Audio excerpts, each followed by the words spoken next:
You can't blame the youth. You can't fool the youth. You can't blame the youth of today. You can't fool the youth. It's a joy to be here with Sandra Fraser, the founder of the Sankofa Learning Center in Albion, St. Thomas. So what has brought me here today, I was one of the teachers at the Caribbean Yoga Conference. I'm also a Kripalu certified teacher. Kripalu is perhaps the most prestigious institution in the United States that features wellness, mindfulness, Ayurveda, and yoga. One of the things that brought us together was the first Caribbean Yoga Conference held in Jamaica in 2012. Sandra was a scholarship participant, a scholarship recipient rather.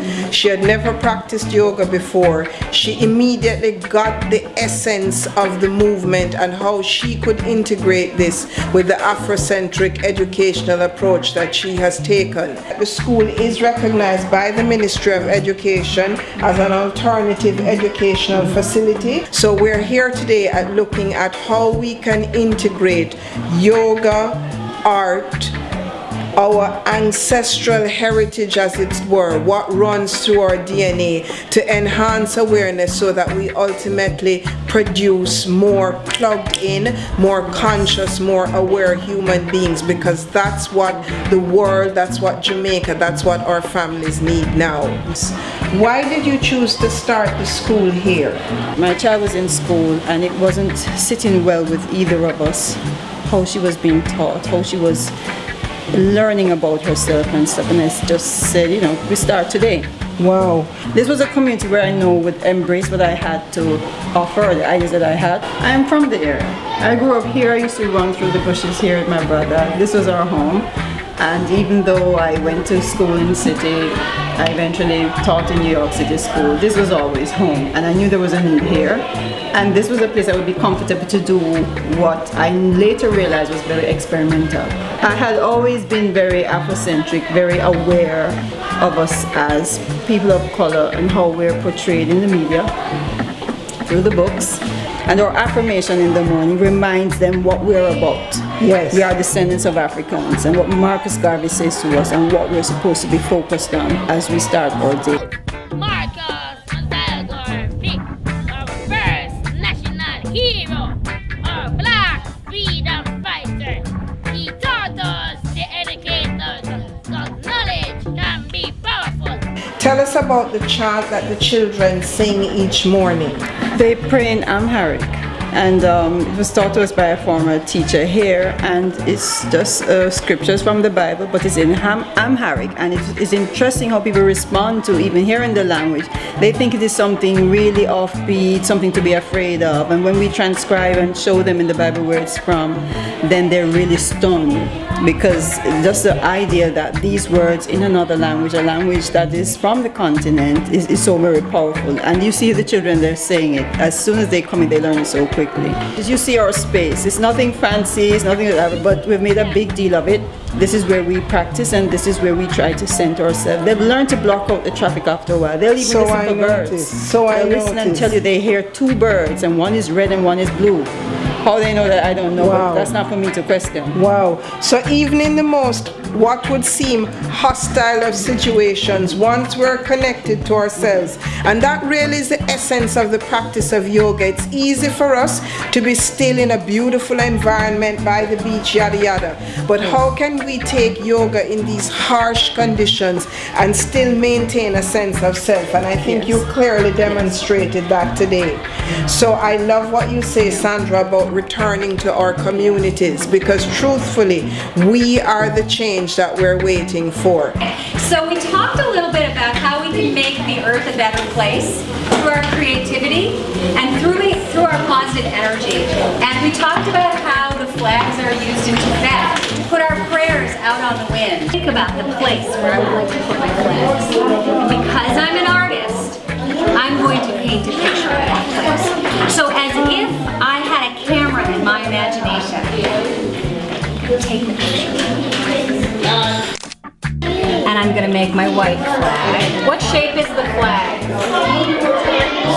And the yellow flag, standing for Earth, right?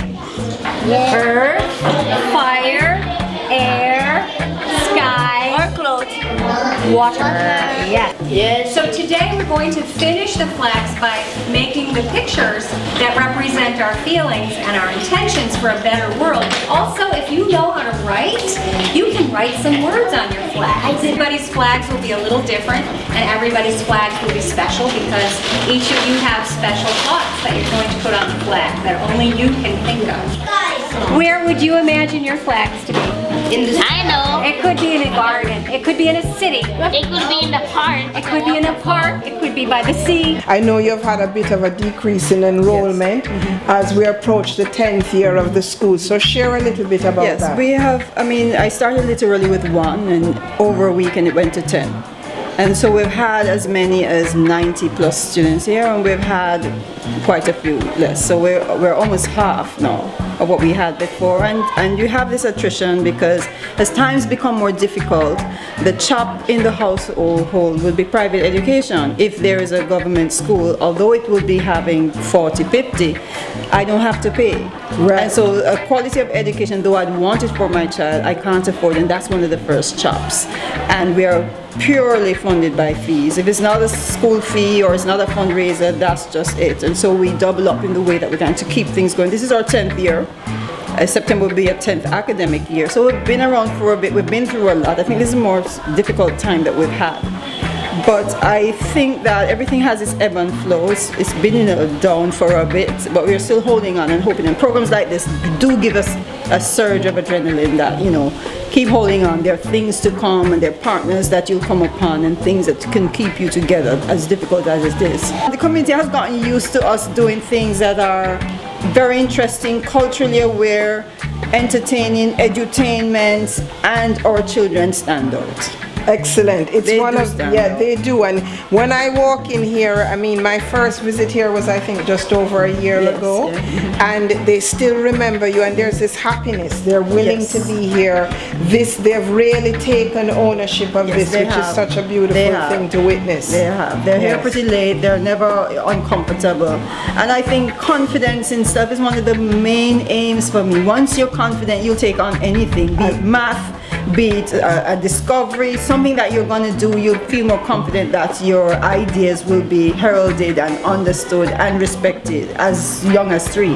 Of course. So, And this yeah. is one of the basic teachings of Marcus Mosiah Oh, yeah. Garvey, Yeah. that once you begin with confidence, you've already That's it. won the race. That's it. Wow. That's it. Looked on every one of these flags and I found it very fun.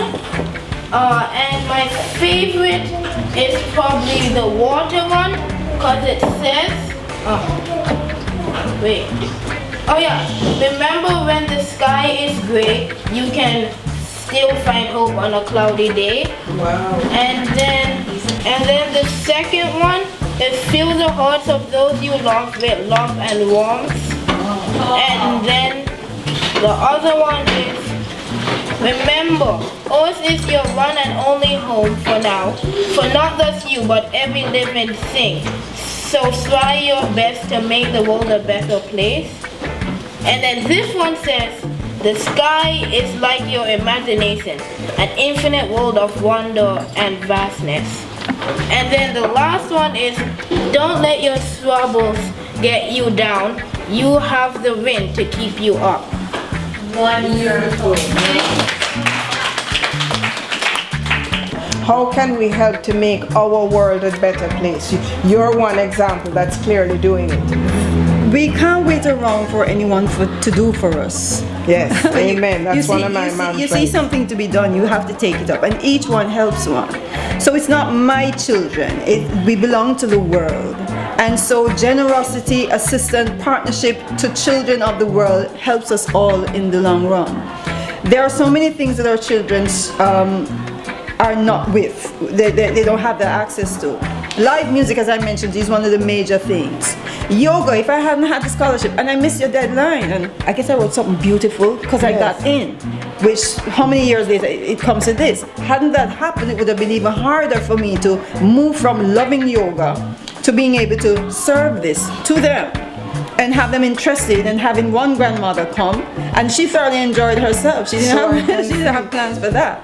So it comes that way. It's been a chain, and the chain could have happened even earlier if each one helped one. Yes. Yes. Not because I'm not in your jurisdiction or you don't know me or whatever. It doesn't mean that you can't reach out to someone.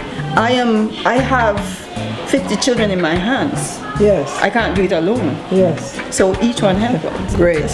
Thank you, darling. Oh. Thank you.